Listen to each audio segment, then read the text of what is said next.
كان طعمها تحفة. واللي هناك الناحية التانية على جنب ده الزور بقى انا حرو خالص خالص. عملت بقى جنبها شوية محشي كده عظمة صغننين.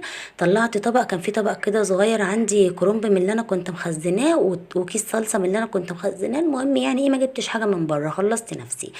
ممكن تعملي رز، اعملي اللي انت حباه. بصوا بقى الجمال لكم ان تتخيلوه، بس كان ناقصها طحينه بصراحه. بس بصوا هنا، من كتر الغباء ومن كتر اللي انا فيه فوق دماغي ناس، انا مش عارفه اقطع يعني، حتى ما جاش في دماغي اللي انا اجيب الشوكه واقطع بيها. بس بصراحه كانت عظمه. بصوا دايبه دايبه دايبه دايبه، بصوا عامله ازاي، عظمة عظمة عظمة.